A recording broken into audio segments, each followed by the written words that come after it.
اس سے پہلے سورہ آل عمران کی مختلف آیتوں کا خلاصہ پیش کیا گیا۔ ابھی اپنے سامنے جو آیت کریمہ ہے، یہ آیت کریمہ کب نازل ہوئی، اس کا بیک گراؤنڈ کیا بنتا ہے، اس سلسلے میں مفسرین کرام ارشاد فرماتے ہیں کہ یہود و نصارہ نے یہ کہنا شروع کر دیا تھا مسلمانوں سے کہ ہمارا قبلہ جو مسجد اقصیٰ ہے اور اس میں ایک مخصوص علاقہ ان لوگوں نے، نصرانیوں نے اپنا قبلہ بنا رکھا ہے، اور ایک مخصوص علاقے کو جو ہے یہودیوں نے اپنا قبلہ بنا رکھا ہے۔ تو ان لوگوں نے یہ کہنا شروع کر دیا ہمارا قبلہ پرانا ہے اور ہم لوگ پرانے ہیں، لہٰذا ہمارا دین حق ہے، نہ کہ اسلام جس قبلے کو فالو کرتا ہے وہ قبلہ جو ہے پرانا ہے۔ تب اللہ تبارک و تعالیٰ نے ان کے رد میں آیت کریمہ نازل فرمائی اور ارشاد فرمایا دنیا میں جو سب سے پہلا گھر بنا ہے وہ خانہ کعبہ میں بنا، اور اللہ تبارک و تعالیٰ نے اسی مقام پر قبلے کو جو ہے کا تعین فرما دیا ہے۔ تو اس طریقے سے اللہ تبارک و تعالیٰ نے ان کا رد فرمایا۔ خود حدیث پاک میں آیا، حضور صلی اللہ علیہ وسلم نے ارشاد فرمایا مسجد حرام کی تعمیر پہلے ہوئی اور اس کے 40 سال کے بعد مسجد اقصیٰ کی تعمیر ہوئی۔ اور اس کے علاوہ یہ بھی قابل غور رہے کہ قبلہ ہر دور میں اللہ تبارک و تعالیٰ نے الگ الگ رکھا ہے۔ چنانچہ حضرت آدم علیہ السلام سے لے کر کے حضرت موسیٰ علیہ السلام تک جتنے بھی پیغمبران اعظام آئے، سارے نبیوں کا قبلہ خانہ کعبہ کو اللہ تعالیٰ نے بنا دیا، اور حضرت موسیٰ علیہ السلام سے لے کر کے حضرت عیسیٰ علیہ السلام تک جتنے بھی پیغمبران اعظام آئے، اللہ تبارک و تعالیٰ نے سب کے قبلے کو مسجد اقصیٰ کو بنا دیا ہے۔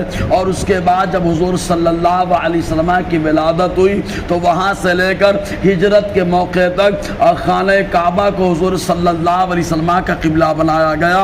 اور جب ہجرت فرما کر حضور صلی اللہ علیہ وسلم مدینہ طیبہ آئے تو آنے کے بعد 16 یا 17 مہینے آپ نے مسجد اقصیٰ کی طرف رخ کر کے نماز پڑھا، وہ نماز پڑھی اور اس کو قبلہ بنا لیا۔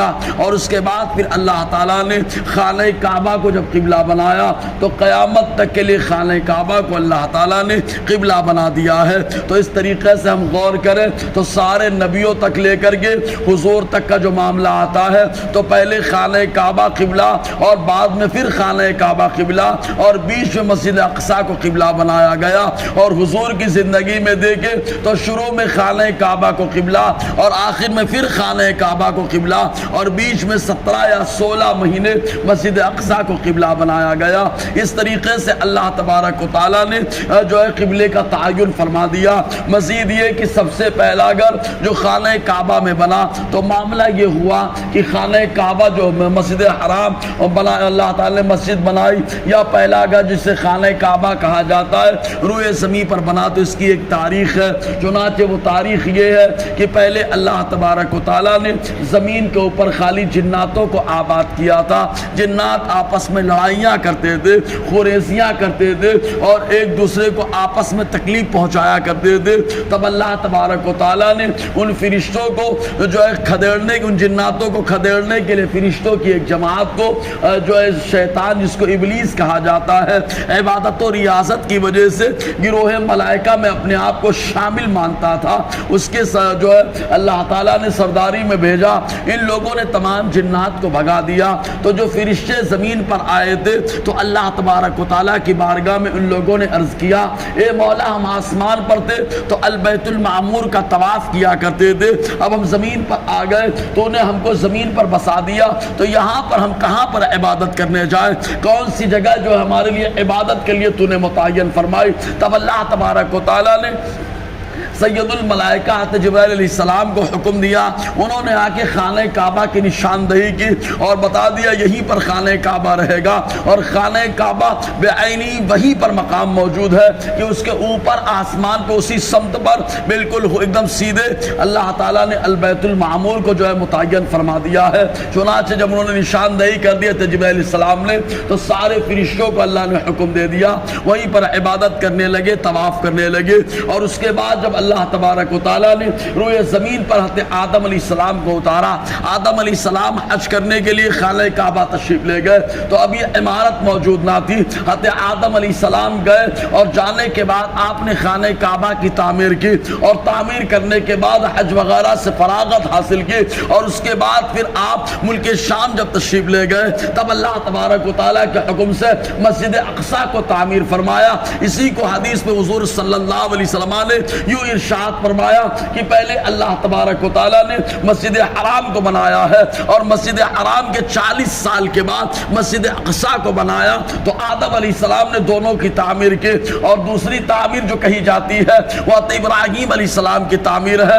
طوفان نوح کے بعد جب نوح علیہ السلام کے زمانے میں طوفان آیا تو اللہ تبارک و تعالیٰ نے جنت سے 2 پتھروں کو اتارا ہے اور دونوں پتھر دونوں قبلے میں موجود ہیں. چنانچہ جو خانہ کعبہ میں موجود ہے اس کو حجر اسود کہا جاتا ہے اور جو مسجد اقصی میں موجود ہے اس کو صخرہ کہا جاتا ہے. اللہ تبارک و تعالیٰ نے دونوں کو جنت سے بھیجا ہے. بہرکیف ان دونوں کو طوفان نوح کے بعد طوفان نوح کے موقع پر اللہ نے آسمان پر اتارا اور جب طوفان ختم ہو گیا عمارت ڈھہ گئی تب اللہ تبارک و تعالیٰ نے حضرت ابراہیم علیہ السلام کو حکم دیا. انہوں نے خانہ کعبہ کی بھی تعمیر کی اپنے بیٹے اسماعیل علیہ السلام کے ساتھ اور اس کے بعد جو 40 سال کے بعد اپنے بیٹے اسحاق کو لے کر ملک شام میں حضرت ابراہیم علیہ السلام تشریف فرما ہوئے تو آپ نے مسجد اقصی کو تعمیر فرمایا. بہرکیف تو اللہ تعالیٰ نے روئے زمین پر سب سے پہلا جو گھر بنایا وہ خانہ کعبہ ہے جس کا ذکر اللہ تعالیٰ یوں فرماتا ہے ان اول بیت وضع للناس للذی بمکہ مبارکا وہدی للعالمین. بے شک پہلا گھر جو رکھا گیا لوگوں کے لیے ضرور وہ مکے میں ہے. مکہ کا ایک تلفظ مکہ بھی ہے با کے ساتھ پڑھنا یا میم کے ساتھ پڑھنا دونوں تلفظ صحیح ہوتا ہے. مبارکہ برکت والا گھر ہے وہدی للعالمین اور سارے جہان کے لیے ہدایت ہے رہنمائی کا ذریعہ ہے. اب اللہ تعالیٰ نے اس کو بابرکت بنایا ہے تو ان میں کیا کیا نشانیاں اللہ نے ڈال دی ہے انہی نشانیوں کا ذکر رہے گا. اللہ تعالیٰ ہم سب کو فیضان قرآن برکات قرآن سے مالا مال فرمائے.